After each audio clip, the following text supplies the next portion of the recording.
Bayangkan jika kalian berada di sebuah toko di mana pelayanannya lambat, petugasnya tidak ramah, dan kebutuhan kalian kurang terpenuhi dengan baik. Tentunya kalian merasa kurang puas.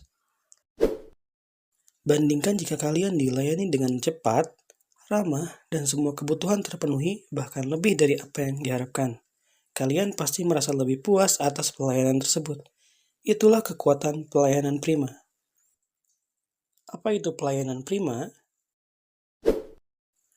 Menurut Firmansyah tahun 2016, pelayanan prima adalah pelayanan yang baik dan memuaskan pelanggan, masyarakat, atau pemangku kepentingan lainnya. Pelayanan prima dapat dilakukan dengan memenuhi kebutuhan pelanggan melalui usaha maksimal untuk memberikan sesuatu yang melebihi harapan mereka. Setelah mengetahui apa itu pelayanan prima, mari kita pahami tujuan pelayanan prima. Tujuan pelayanan prima adalah memberikan pelayanan yang dapat memenuhi dan memuaskan pelanggan, serta memberikan fokus pelayanan kepada pelanggan. Dengan kata lain, pelayanan prima didasarkan pada aksioma bahwa pelayanan adalah pemberdayaan. Pelayanan prima pada sektor bisnis berorientasi pada profit, sementara pelayanan prima pada sektor publik bertujuan untuk memenuhi kebutuhan masyarakat secara sangat baik. Pelayanan prima memiliki manfaat yang dapat dirasakan oleh sebuah organisasi atau usaha, di antaranya meningkatkan kualitas pelayanan kepada pelanggan, serta dapat digunakan sebagai acuan dalam menyusun standar pelayanan yang baik. Masuk kepada bagian jenis pelayanan prima. Yang pertama ada core service. Core service adalah pelayanan yang ditawarkan kepada pelanggan yang merupakan produk utamanya. Misalnya untuk hotel adalah penyediaan kamar. Lalu yang kedua ada facilitating service. Facilitating service adalah fasilitas pelayanan plus kepada pelanggan. Misalnya pelayanan front office pada kantor. Dan yang terakhir ada supporting service. Supporting service merupakan pelayanan tambahan atau pendukung untuk meningkatkan nilai pelayanan atau untuk membedakan dengan pelayanan-pelayanan dari pihak pesaing. Misalnya hotel dan restoran pada satu tempat.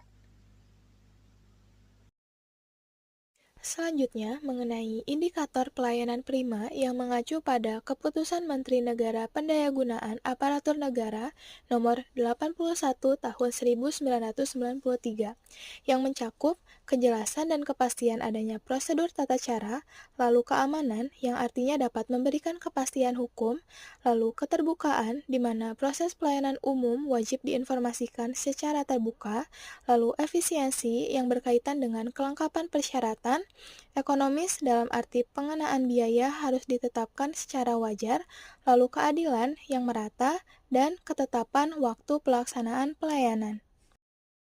Selanjutnya, apa saja prinsip pelayanan prima? Yang pertama, fokus pada kepuasan pelanggan. Prinsip utama dalam pelayanan prima adalah fokus pada kepuasan pelanggan. Semua keputusan dan tindakan harus diarahkan untuk memenuhi dan melebihi harapan pelanggan. Yang kedua, responsif terhadap kebutuhan pelanggan, yaitu organisasi harus responsif terhadap kebutuhan dan keinginan pelanggan. Ini berarti memberikan layanan yang cepat, efisien, dan efektif dalam menanggapi permintaan dan masalah pelanggan. Yang ketiga, berikan pelayanan yang personal, yaitu pelayanan prima melibatkan interaksi yang personal antara organisasi dan pelanggan. Ini mencakup pengenalan nama, memahami preferensi pelanggan, dan memberikan solusi yang disesuaikan dengan kebutuhan individu. Upaya pelayanan prima.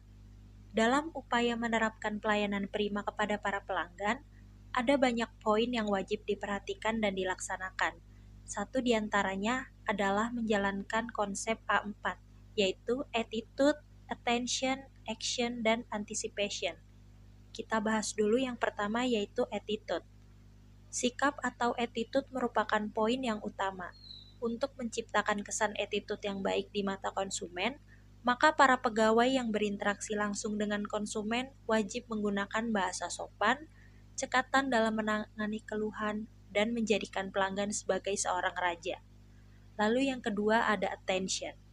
Atensi tersebut dapat diwujudkan dengan berbagai cara, misalnya mencermati karakter konsumen yang datang, memahami kepentingan dan kebutuhan pelanggan, serta mampu memberikan nasihat kepada pelanggan jika diperlukan. Yang ketiga ada action.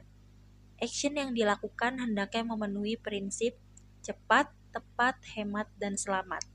Misalnya, dalam usaha jasa reparasi komputer, pelanggan yang datang tentu berharap agar komputer yang ingin diperbaiki bisa segera cepat selesai, dengan diagnosa masalah yang tepat, biaya yang hemat, serta direparasi dengan selamat.